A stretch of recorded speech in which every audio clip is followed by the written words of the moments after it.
Incidents of Qur'an-burning protests have continued in Scandinavian countries of Sweden and Denmark, with the latest in Stockholm on Monday.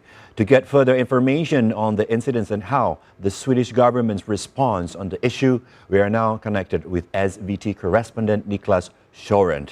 Niklas, thank you for having us. A Qur'an-burning protest occurred in Stockholm on Monday. Could you please explain to us in brief on the latest incident and probably also about the perpetrators and his motive? Yes, yeah, for sure. The latest took place, as you said, Monday, and this time outside the Swedish Parliament. It was two men there. Both of them are former refugees from Iraq. One is still an Iraqi citizen. One has become a Swedish citizen. They stepped on the Iraqi flag. They tore out pages from the Holy Al-Quran. They tried to put some pages on fire. It burned for a short moment, but later the rain occurred and stopped the fire from burning. They say, and then I quote, that they want to show the world what the freedom of speech is about.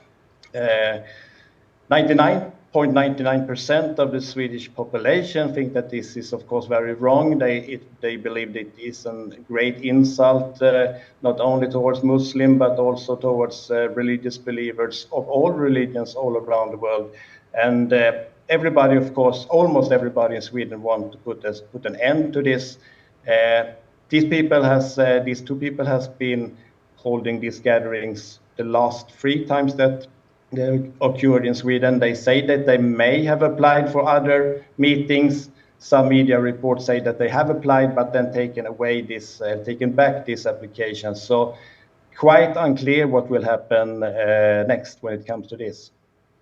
I see. So the Swedish government has said on Tuesday that it would tighten border checks because of the threats linked to the burning of Quran in Stockholm. Could you probably elaborate on that? Yeah, it may be necessary since the Swedish embassy in Iraq has been attacked. There has been talks about boycotts towards Swedish companies. Swedish economical interests in the world is under threat. There was, as last as yesterday, an attack on the Swedish honorary consulate in Turkey. A Turkish citizen was severely injured during this attack. So for sure, it is needed to strengthen the border, strengthen all the safety and so on. But will that put an end to this? Maybe not, because as long as it is not illegal to have these gatherings, people in Sweden may take the chance to continue. So, of course, the next step after tightening security is how to try to put an end to this. Swedish scholars are discussing this because Sweden do not have a blasphemy law like, for example, Indonesia has. It was taken away in the 1970s. It has not been needed up until now. So what to do next? Some scholars say, is it possible to make it illegal to burn books? Mm-hmm. Totally, I mean, all books. Is that possible? Is it possible to quickly make some kind of new rule, say that you cannot burn religious scripts? Because, as I said, the scripts in itself do not have a quite clear, strong protection in the Swedish law today. Is it possible to quickly come up with that or not? We see. So, Niklas, is there anything else you would like to explain to us about the issue?